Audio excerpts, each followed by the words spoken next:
Welcome back to Car Mechanic Simulator 2021. If you're enjoying this content or any content on the channel, don't forget to subscribe, and a like on the video does really help. Today, you're looking at our next job.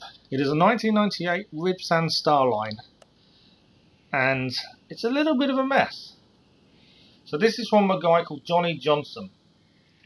He came to us not long after we opened the garage, and he's decided he wanted to help us with the use of some advertising. The advertising, I don't know where that's going to come from, but he basically wants us to fix up this car, which he got cheap from some kid who didn't really know what he was driving. Well, looking at the state of it, he wasn't driving it, would be my first instant. There's no way this car drives. But anyway, he wants to take care of the bodywork, the interior, obviously the engine. That's going to be the first thing we're going to have a look at. While you're at it, check the clutch and suspension. Yeah, this guy's got no clue. But there we go. That's what we have to do today. This is a story car, and we do as the customer wants. We need to try and get this back into some sort of working order. Most of it from the outside looks okay. Obviously, there's going to be some body work to do. The engine is obviously exposed. That's going to be an issue. Change the oil, and the other tasks are the fluids to change and refill. It's pretty easy. As always, we're going to start with our examination, and we'll speed this up as well with all our testing as well. And straight away you can see the examination showing some red parts on the engine. So I think this is going to be a car we're going to have to take the engine out of, just to give us ease of being able to work on it. And I think we'll end up stripping it right back, double check what parts need replacing, and go from there.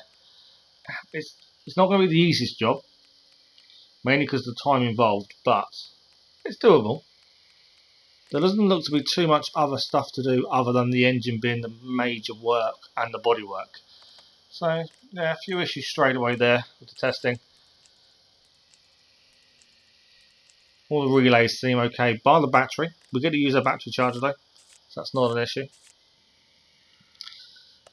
There we go, and the last one is going to be the fuel pressure test, but the engine doesn't start, so we can't do it. So we'll start with draining the liquids. We've got to drain them and replace anyway, so while we're here, it makes sense to do them now. That way we're also preventing any leaks, any accidental fines, just kind of make sure we're safe. We'll take all these out, and then we'll have a look at draining the oil. 2 more to go. Again, where possible, we always try and reduce the chance of a fine from leakage. Not always possible, we do our best. And there we go, power steering fluid out as well. While we're here, we'll take the battery out, and we can go and put that on charge. Now, for those that don't know, the battery, when you put it on the battery charger, you literally leave it on there for a second, and it's done. But we'll leave it on there while we do our things. Now, if we want this engine out, we need to drain the oil, or if there is any oil in it anyway. But we'll drain the oil, and we need to disconnect a few things before we get the engine out. And that is our first job, is definitely the engine work. That's the big meat of the job by the sounds of it. How much is going to come out of this? It's got a dribble. It has a dribble. So that's something at least. So while the car's in the air, we need to have a look at taking the gearbox off and disconnecting a bit of the exhaust, I think. But before all of that, once we can get an angle, drive shaft. Can't get anywhere unless we take this off. So drive shaft off first, followed by the gearbox. But before the gearbox, a usual issue that I always forget about, our good old starter motor. Just need to get an angle on it to get a view. There we go. Always forget it.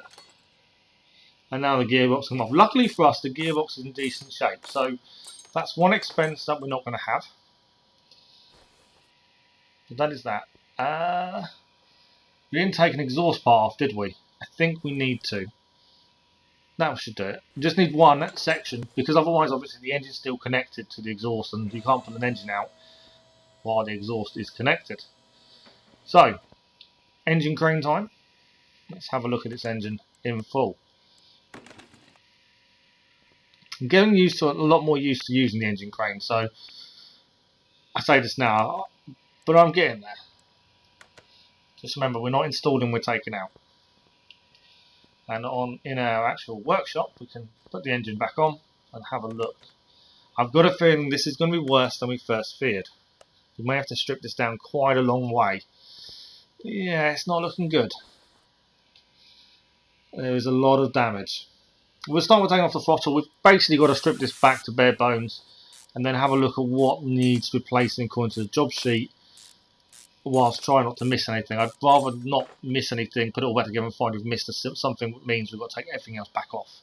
So fuel rail next to come off. Intake manifold. Just trying to do this in a pattern or an order that helps us. So we'll try and concentrate on the top for a minute. That intake manifold needs sorting out. Oil filter, obviously going to need a new one. A lot of these parts, it's not looking like we can fix at the minute. The exhaust manifold can come off as well, just to give us a bit more access. There's two of those.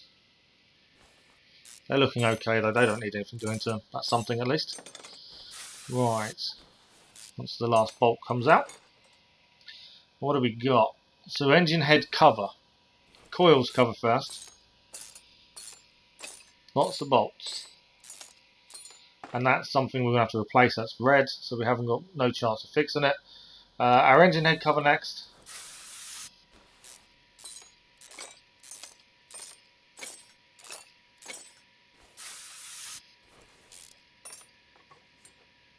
Oh, that camshaft isn't looking good, is it? So we're going to have to get that out as well.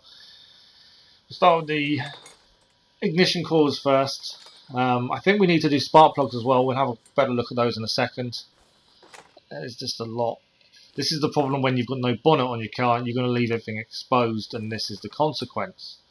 I'm hoping you pick this car up for next to nothing, because the amount of work and the amount of money it's going to cost to get it back running is probably more than he's expecting. Luckily, you don't have to haggle with customers in this, and they don't try and get out of paying, let's put it that way.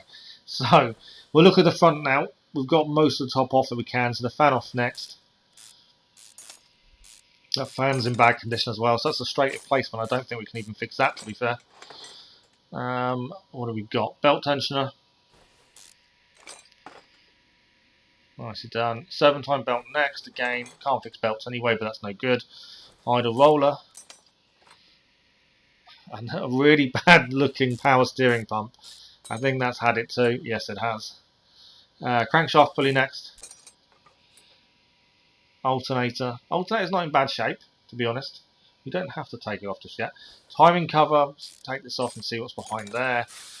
Always hate covers because you never know what's behind it, and if anything's in really rough shape behind it, you're kind of in a little bit of trouble. So far though, that doesn't look too bad behind it. May get away with that. Take the idle roll off. We can take the belt off. We don't actually need the water pump off just yet, do we? We'll take the pulley off. We need the belt off anyway. Water pump. I think we may be going a bit OTT of what we're taking off, but I'm just trying to make sure we've checked everything. I don't want to leave anything not checked and then we find out we need to strip everything back down a second time. I think that's the reason for going a bit above and beyond in terms of taking things apart. This is where the time-consuming part of the job comes in, is stripping an engine and rebuilding it. The actual fixing the parts and buying the parts doesn't take that long, but it's just the stripping it down and putting it back together that takes the time. But we'll take off all these caps. Again, once we start getting speed ups for screwing speed, that will help massively. There we go. And then can't quite take it off. What have we missed? Camshaft isn't coming off, which means I've missed something. Can we see what it is? I think we need a better angle, maybe. Can't see anything. Ah, is it? Yes, I think we've missed a cap. Difficult to tell. No, not there. It's there. There we go. I knew there was something we'd missed. I just couldn't quite see it. There we go. Cap is off. We can now get the camshaft off.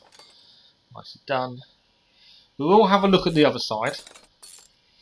there's always an off chance that there's something wrong, a cap gone or something. If it has and we don't look, we're in trouble. It's worth having just a little look around. I think it's okay. All we'll do is spin the engine over and we'll have a look at the pistons and piston rings. Again, it's one of these things. While it's stripped down, it's better to check now than later. Nothing worse than getting it all back together and find missed one piston ring or something silly. So we'll have a proper look. We may even take them out just to have a close look and be sure. It doesn't look too bad. Okay, we'll take them out. I think that's the safest option. If we take out all the piston rings and the camshaft, and just to be sure of ourselves. It's a little bit overboard, but I think that's better than not. So another rod cap. Not too many of these. It's not a big engine either. That's the other side of it. Bigger engines, obviously, there's going to be a lot more work to get into. This one isn't too bad.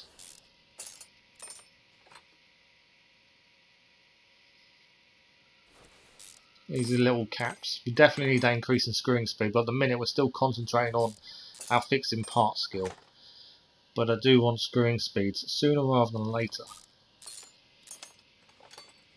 for these little fiddly jobs right now. But any one of these caps could be broken.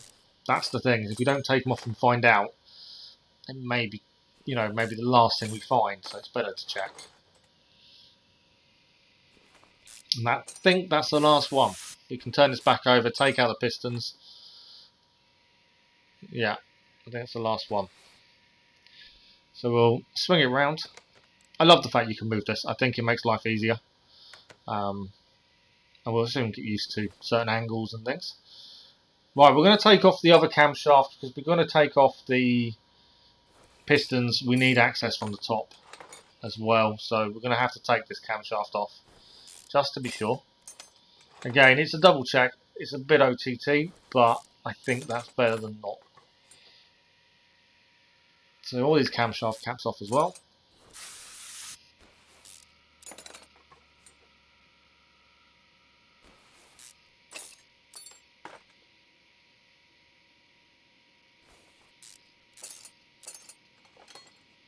One more. And then the camshaft itself. And then we should be able to take its top section off. There we go. Engine head can come off. One rusty bolt as always. There's always one. Just to, slow you down a little bit. Just when you're onto a good thing. And this should give us access to the top of the pistons and piston rings to enable us to take them out. There we go.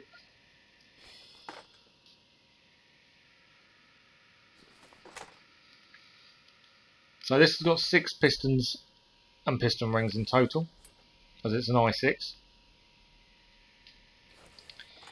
And they're done. Now, is that everything? We should really check the camshaft. If I'm going to be thorough, I've got to be completely thorough. So we're going to check the camshaft over here. Let's have a look in the bottom, or now the top. That's held in. We haven't took any of the gearbox stuff off. So clutch release bearing, clutch pressure plate,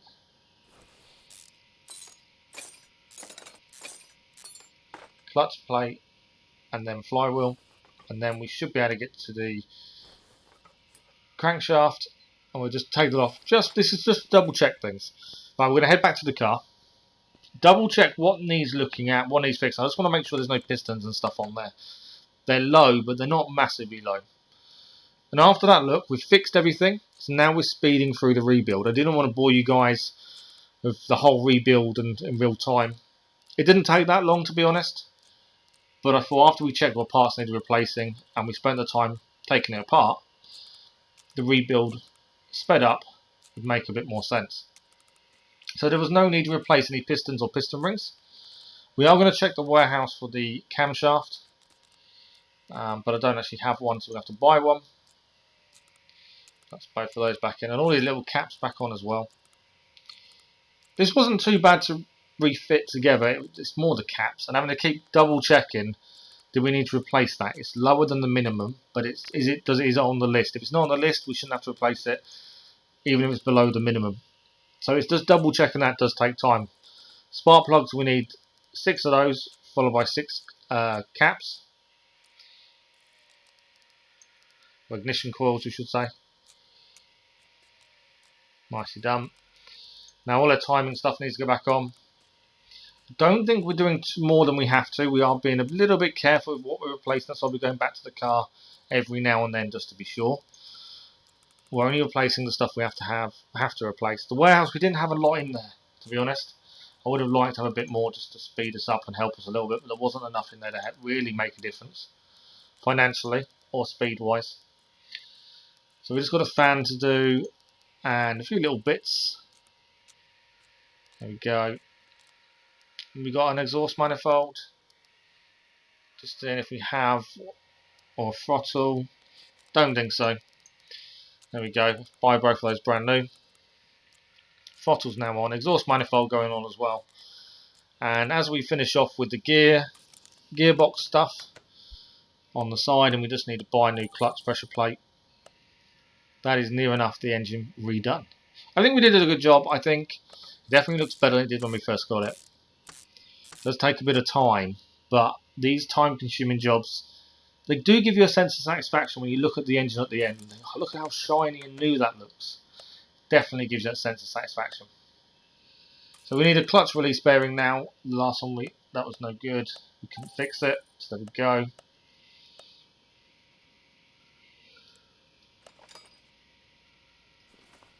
And that job is done. So off this comes. We can go and put it back in the car now.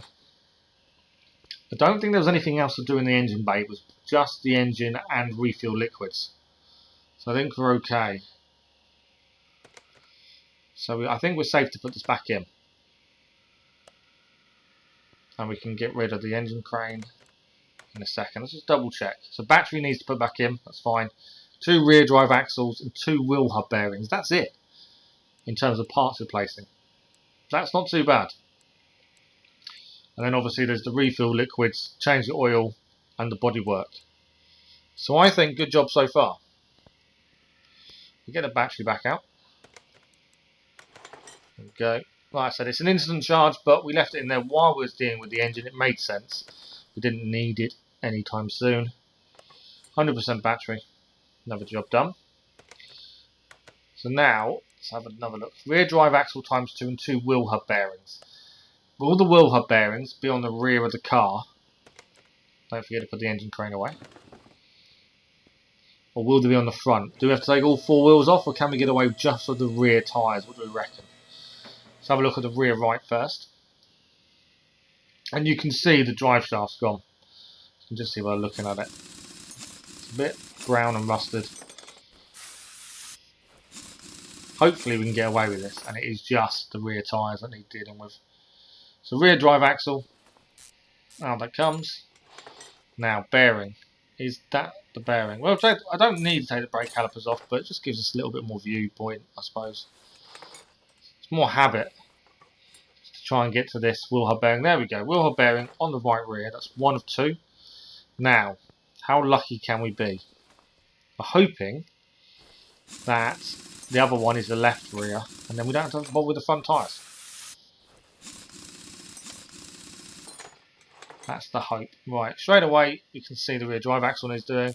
Same on the other side, brake caliper off, and the brake pads. Brake disc does give us a little bit easier to spot the bearing when you've got everything else off. There we go. Oh, we were perfect. So the rears were both the bearings and the drive shaft, so that makes our life a little bit easier. Don't have to touch the front tyres now. Let's add them to a shopping list. We'll buy the replacement parts.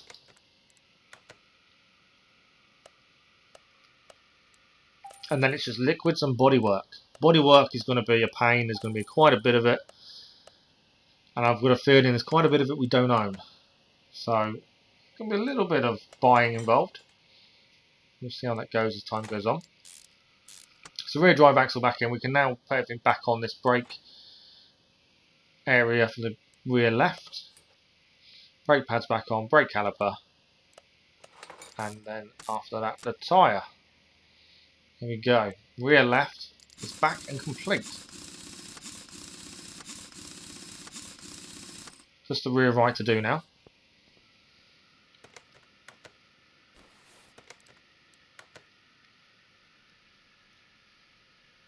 Right, wheel hub bearing first.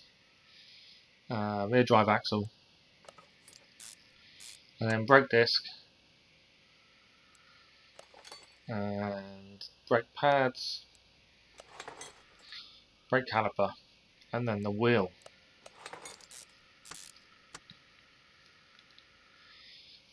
Now we can lower the car down and get on with the liquids and the bodywork.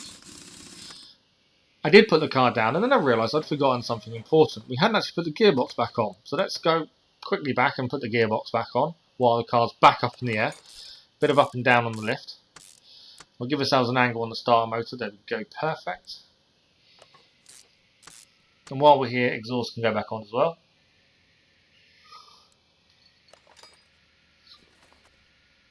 Now, bodywork time. If we take everything off, that's on the car, don't worry about what needs replacing, we'll take everything off. Then we'll probably fix it all and go from there. There's lots of bits missing. Front bumper, left fender is missing. I'm assuming the glass is going to be no good. Trunk, yeah, it's no good either. Rear window. This is where I kind of wish I had the paint shop and the wash station. Just because we can make these cars look slightly better than they do already. Quickly and simply. But we'll hopefully get to that point rather soon. Body window. So we've been and fixed everything we possibly could. So now it's a case of put on what we have. Now there's some parts we don't have, but if we put on everything that we fixed or anything we got out of the warehouse that can be used, then we'll have a look at everything else. I thought this was the most economical, quick way of doing things. Put on what you have, then work out what you need. I did go into the warehouse and take out everything that was to do with this car. Even if we had it already, I'm just making sure, trying to speed ourselves up a little bit. So again, the glass is no good, we know this.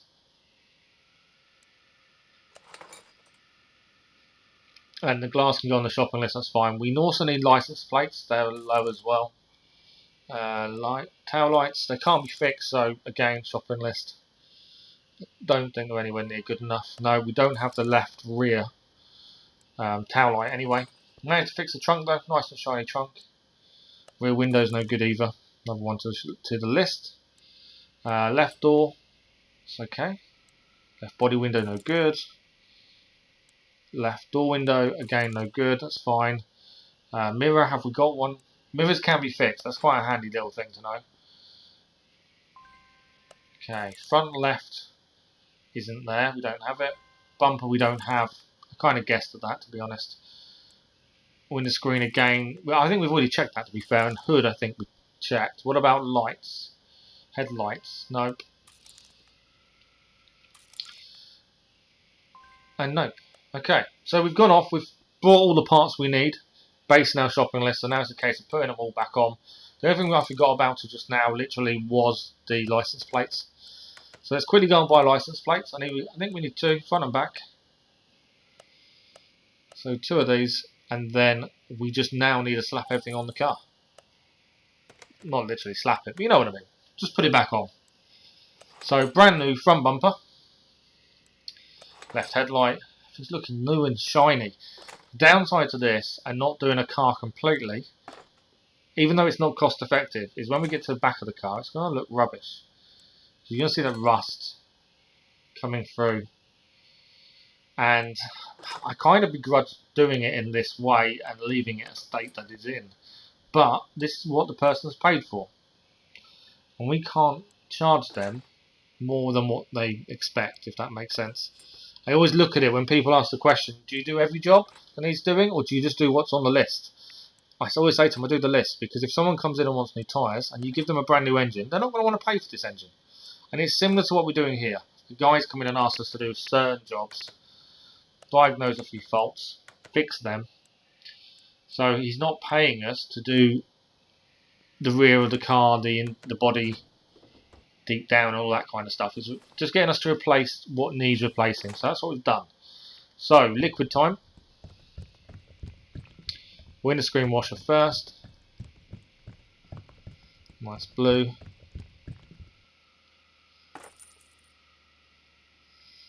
We go for coolant next.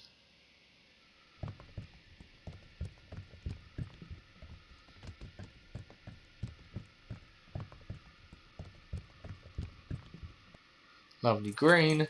We'll go for the red power steering fluid.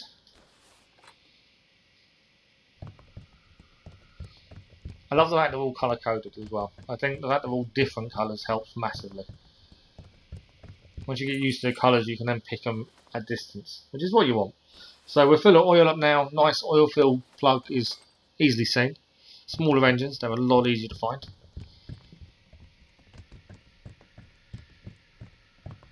In it goes. And then brake liquid. We drained that early, didn't we? So yeah, brake fluid needs to go in.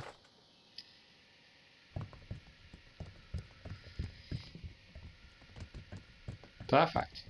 So while that's going in, we will fast forward after we've sold all the extra parts we didn't need.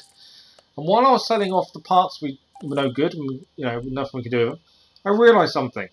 We'd missed off the drive shaft. So after we'd put in the starter motor and the gearbox, I completely missed the fact we hadn't put the drive shaft back on. Now imagine if it lets us sell the car back to the customer without a drive shaft. How long would it be before they realised there was an issue? Well, they wouldn't even get out of the garage, would they? Silly error on my part. Luckily we spotted it, although I'm sure it would have told us when we tried to hand the car back. But you never know. Drive shaft back in place though. Very quick and easy. Just annoyed at myself for missing it. So, whilst we total up the numbers, let's work it out. So we spent £8,150 on this car for all the parts and fixing parts. That's not too bad, you know. That isn't too bad at all. Now it's all about profit though. So they're going to pay us £22,341, which will give us a profit of £14,191 profit. That's a good day's work. That's a very good day's work. I'll take that all day long. There is another car sat in the garage ready for waiting for us, but before we finish today's episode, we're just going to go and have a look at skill points. We may be able to add another renovator level. Hopefully, fingers crossed. We should find out in a second. Let's have a look. We have 4 points and we need 4 for screwing speed with full renovator. So we can actually increase the screwing speed. So I think that's what we're going to go for. Hope you've enjoyed the video and we'll see you next time.